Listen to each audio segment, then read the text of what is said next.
সুপ্রিয় দর্শক, সাজ্জাদ কাদিরের শুভেচ্ছা নিন। এই মুহূর্তে আপনাদের সামনে কথা বলতে চাই। একদিকে সেনা প্রত্যাহারের ঘোষণা, মাঠে নামলো বিজিবি। দেশ কি সত্যিই স্বাভাবিক? সেনা প্রধানের বক্তব্যের নেপথ্যের আসল বাস্তবতা কি?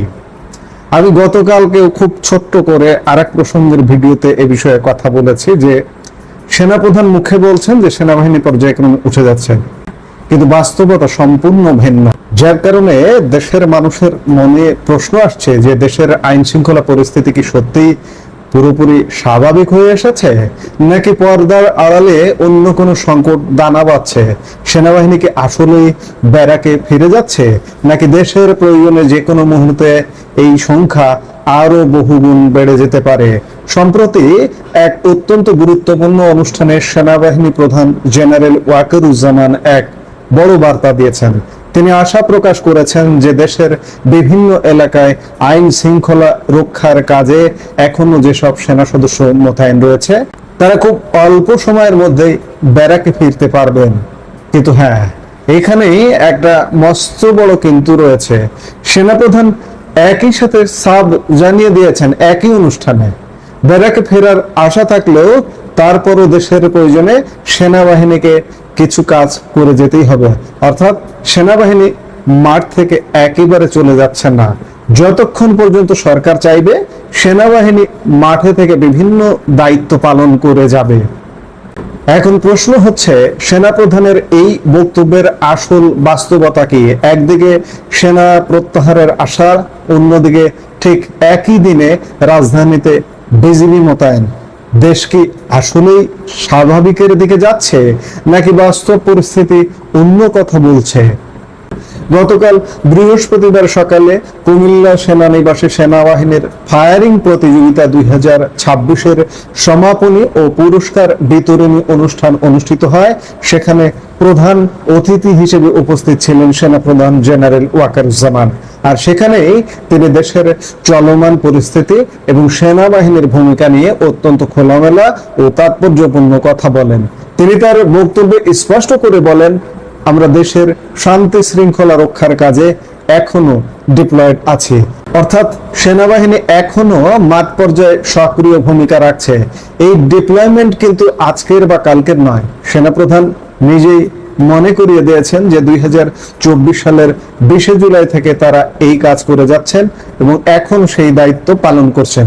ভাবুন একবার, 2024 সালের জুলাই মাস থেকে আজ 2026 সালের মে মাসও আমরা শেষ করতে যাচ্ছি, তখনও দেশের শান্তি শৃঙ্খলা রক্ষায় ঢাকা সহ সারা দেশে সেনা সদস্যরা নিরলসভাবে কাজ করে যাচ্ছেন। অর্থাৎ প্রায় 2 বছর হতে যাচ্ছে। সেনাপ্রধান নির্দিষ্ট তথ্য দিয়ে জানিয়েছেন এখনো প্রায় 16 থেকে 17 হাজার সেনা সদস্য বাংলাদেশের 62টি জেলায় মোতায়েন আছেন। যদিও আগের তুলনায় অনেক সৈনিক উইথড্র বা প্রত্যাহার করা হয়েছে, কিন্তু এখনো সম্পূর্ণ উইথড্র বা প্রত্যাহার করা সম্ভব হয়নি। আগে এটি ছিল 30 হাজারের মতো। তবে সেনাপ্রধান একটি ইতিবাচক আশাবাদ ব্যক্ত করেছেন। তিনি বলেছেন, ইনশাল্লাহ আমরা আশা করছি কিছু সময়ের মধ্যে আমরা সবাই ব্যারাকে ফেরত আসতে পারবো। কিন্তু ব্যারাকে ফিরলেই কি সেনাবাহিনীর কাজ শেষ? না, এখানেই আসছে মূল টুইস্ট। সেনাপ্রধান অত্যন্ত বাস্তবসম্মতভাবে বলেছেন, ব্যারাকে ফেরার আশা থাকলেও দেশের প্রয়োজনে সেনাবাহিনীকে কিছু কাজ করে যেতেই হবে। সরকার যতক্ষণ পর্যন্ত চাইবে সেনাবাহিনী মাঠে থাকবে এবং বিভিন্ন কাজ করে যাবে। যেমন উদাহরণ হিসেবে তিনি বর্তমান পরিস্থিতির কথা উল্লেখ করেছেন। তিনি বলেছেন, যেমন এখন ফিল্ড ডিপোগুলোতে আমাদের ডিপ্লয়মেন্ট আছে, এরকম টাইম টু টাইম বিভিন্ন কাজে আমাদের হয়তো সরকারকে সহায়তা করতে হবে। তার মানে রাষ্ট্রীয় গুরুত্বপূর্ণ কেপিআই যেমন জ্বালানি তেলের ডেপো বা এই জাতীয় স্পর্শকাতর জায়গাগুলোর সুরক্ষায় সেনাবাহিনী এখনো নিয়োজিত আছে এবং ভবিষ্যতেও প্রয়োজনে সরকারকে এরকম জরুরি সহায়তা দিয়ে যেতে হবে। পাশাপাশি সেনাপ্রধান সেনাবাহিনীর নিজস্ব কাঠামোগত দায়িত্বের কথাও মনে করিয়ে দিয়েছেন। তিনি বলেন, আমাদের যে প্রধান কাজ ক্যান্টনমেন্টে ফেরত এসে প্রশিক্ষণগুলো করে যুদ্ধের জন্য প্রস্তুতি। আমাদের নিজস্ব যে পদ্ধতি আছে, নিজস্ব ওয়ে আছে, সেগুলো আস্তে আস্তে আমাদের শুরু করতে হবে। খুবই স্বাভাবিক কথা। এটি পেশাদার সেনাবাহিনীর মূল কাজই হলো ব্যারাকে থেকে কঠোর প্রশিক্ষণ ও যুদ্ধের প্রস্তুতি নেওয়া। দীর্ঘ সময় ধরে অভ্যন্তরীণ আইন শৃঙ্খলার কাজে নিয়োজিত থাকলে নিয়মিত প্রশিক্ষণে কিছুটা হলেও তো প্রভাব পড়ে। তাই সেনাপ্রধান চান সেনাবাহিনী যেন দ্রুত তার নিজস্ব পদ্ধতিতে ফিরে যেতে পারে। সেনাপ্রধান যখন সেনাবাহিনী তুলে নেওয়ার কথা বলছেন, ঠিক তখনই আমাদের সামনে একটি বড় প্রশ্ন এসে দাঁড়ায়, দেশের বাস্তব অবস্থা আসলে কি? দেশের আইন শৃঙ্খলা পরিস্থিতি উন্নতির জন্য পুলিশ কি এখন পুরোপুরি সক্ষম? বাস্তবতা বলছে পুলিশ এখনো একা সব পরিস্থিতি সামাল দিতে পুরোপুরি সক্ষম নয়। আর এই অক্ষমতার স্পষ্ট উদাহরণ পাওয়া গেছে ঠিক সেদিনই যেদিন সেনাপ্রধান এই বক্তব্য দিচ্ছিলেন।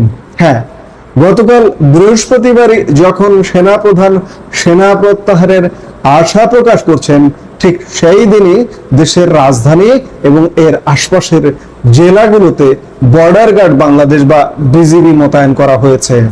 পবিত্র ঈদুল আজহা উপলক্ষে দেশের আইন শৃঙ্খলা পরিস্থিতি স্বাভাবিক রাখা, যানজট নিয়ন্ত্রণ এবং জনসাধারণের নির্বিঘ্ন যাতায়াত নিশ্চিত করার জন্য ঢাকা সহ আশপাশের এলাকায় এই বিজিবি মোতায়েন করা হয়েছে। গতকাল বৃহস্পতিবার বিজিবির ভেরিফাইড ফেসবুক পেজে দেওয়া এক পোস্টে সরকারিভাবে এই তথ্য নিশ্চিত করা হয়েছে। যেসব এলাকায় বিজিবি মোতায়েন করা হয়েছে সেগুলো হলো রাজধানীর ব্যস্ততম নিউ মার্কেট, এলিভেটেড এক্সপ্রেসওয়ে, সাভারের নবীনগর, বাইপাইল, গাজীপুর সিটি কর্পোরেশন ও গাজীপুর চৌরাস্তা। এই এলাকাগুলোর নাম শুনলেই আপনারা বুঝতেই পারছেন এগুলো কতটা যানজট প্রবণ এবং উৎসবের সময় কতটা ঝুঁকিপূর্ণ ও জনাকীর্ণ হয়ে ওঠে। বিজিবির সেই ফেসবুক পোস্টে আরো কিছু গুরুত্বপূর্ণ ডিটেলস বা তথ্য দেওয়া হয়েছে। সেখানে বলা হয়েছে সরকারের নির্দেশনা অনুযায়ী ঈদের ঠিক 7 দিন আগে থেকে শুরু করে ঈদের পরবর্তী 3 দিন পর্যন্ত অর্থাৎ মোট 10 দিন বিজিবি সদস্যরা এই বিশেষ দায়িত্ব পালন করবেন। তাদের মূল কাজ হবে জনসাধারণের নিরাপদ ও নির্বিঘ্ন ঈদ যাত্রা নিশ্চিত করা। এর পাশাপাশি সার্বিক আইন শৃঙ্খলা রক্ষায় গুরুত্বপূর্ণ টোল প্লাজা, মহাসড়ক ও তীব্র যানজট প্রবণ এলাকাগুলোতে নির্বাহী ম্যাজিস্ট্রেট দ্বারা পরিচালিত ভ্রাম্যমাণ আদালতের কার্যক্রমে বিজিবি সদস্যরা সরাসরি সহায়তা করবেন। এখন যদি আমরা পুরো বিষয়টি একটু ঠান্ডা মাথায় বিশ্লেষণ করি, তবে একটি বিষয় পরিষ্কার হয়ে যায়, দেশ এখনো পুরোপুরি স্বাভাবিক বা শান্ত নেই। ঈদে মানুষের যাতায়াত নির্বিঘ্ন করতে এবং শৃঙ্খলা ধরে রাখতে যদি সীমান্তরক্ষী বাহিনী বিজিবিকে ঢাকার রাস্তায় নামাতে হয়, তবে ভেতরের পরিস্থিতি যে এখনো পুরোপুরি পুলিশের নিয়ন্ত্রণে আসেনি তা স্পষ্ট। বিজিবির কাজ এই ঢাকার আইন শৃঙ্খলা যানজট নিয়ন্ত্রণ করা নয়, সেনাবাহিনীর কাজ নয়, এটি পুলিশের কাজ। অর্থাৎ পুলিশ কিন্তু কাজে ফেরেনি। আপনি যারা ঢাকায় চলাফেরা করেন, ঢাকার রাস্তাঘাটে চলাফেরা করলেও বোঝেন যে ট্রাফিক পুলিশের অবস্থাটা কি। এই দেখছেন এক সময় আছে, এই দিনের বাকি সময় নেই, অর্থাৎ এইভাবেই চলছে কিন্তু পুলিশ। আর এসব কারণে আশঙ্কা করা হচ্ছে যে বর্তমানে যে 16-17 হাজার সেনা সদস্য মাঠে আছেন, পরিস্থিতি যদি কোনো কারণে সামান্যতম অবনতি ঘটে, তবে যে কোনো মুহূর্তে এই সংখ্যা 50,000-এ পরিণত হতে পারে। কারণ দেশের শান্তি ও শৃঙ্খলা রক্ষার প্রশ্নে কোনো আপোষ করা চলে না। একদিকে যেমন, ঠিক তেমনি দেশের যে প্রতিষ্ঠানগুলো আছে, পুলিশ প্রশাসন, সেই প্রতিষ্ঠানগুলো যে ভেঙে ফেলানো হয়েছে সেই ভঙ্গুরি আছে। অর্থাৎ সেনাবাহিনীর হাতেই আছে, কিন্তু দেশের শৃঙ্খলা রক্ষার বলা যায় মূল দায়িত্ব সেনাবাহিনীর হাতেই আছে। তাহলে পুরো বিষয়টির সার সংক্ষেপ কি দাঁড়ালো? সেনাপ্রধান পেশাদারত্বের খাতিরে এবং সেনাবাহিনীকে নিয়মিত প্রশিক্ষণে ফিরিয়ে নেওয়ার জন্য ব্যারাকে ফেরার আশা প্রকাশ করছেন, যা অত্যন্ত যৌক্তিক। এটাই তো হবার কথা।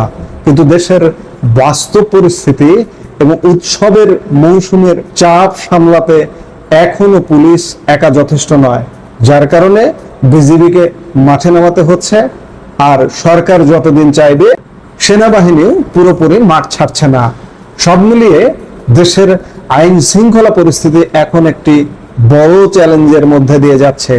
আমরা শুধু আশা করতে পারি সেনাবাহিনী, বিজিবি এবং পুলিশ সবাই মিলে দেশের মানুষকে একটি নিরাপদ ও শান্তিপূর্ণ পরিবেশ উপহার দেবে। দেখুন, পুলিশ নিয়ে নানা ঘটনা ঘটছে। পুলিশ কিন্তু এখনো পর্যন্ত বিভিন্ন জায়গায় আক্রান্ত হচ্ছে।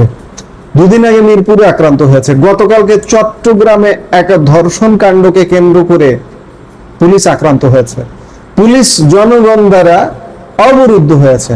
অর্থাৎ পুলিশের অবস্থাটা কিন্তু এমন, সেনাবাহিনী যতই মুখে বলুন না কেন, কিন্তু বাস্তবতা সম্পূর্ণ ভিন্ন কথা বলছে। দেশ এক শ্বাসরুদ্ধকর পরিস্থিতির মধ্যে আছে।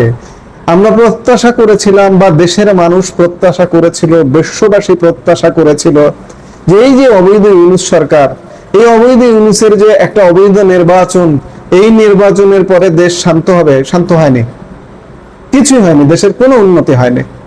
দেশের উন্নতি যদি হতো, আপনি এই যে গত 3 মাসে দেশে কোনো বিনিয়োগ হয়েছে? নির্বাচিত সরকারের 3 মাস আপনি দেখাতে পারবেন? দেখাতে পারবেন না। কাজেই দেশ যে ভয়ঙ্কর সংকটে, আবার যে একটা যুদ্ধাঙ্গী পরিস্থিতির মধ্যে যে কোনো মুহূর্তে ঢুকে যাবে। আমি বললাম যে 16,000 17,000 সৈন্য, এটা 50,000-এ যে কোনো সময় রূপ লাভ করতে পারে। দেশ এই অবস্থায় আছে। দর্শক, তাহলে আপনি অনুমান করুন, বুঝুন যে দেশ কোথায় আছে। এই পরিস্থিতি থেকে আমাদের উত্তরণ ঘটাতে হবে, উত্তরণ ঘটতে হবে। কিভাবে ঘটতে হবে সেটাই এখন প্রশ্ন।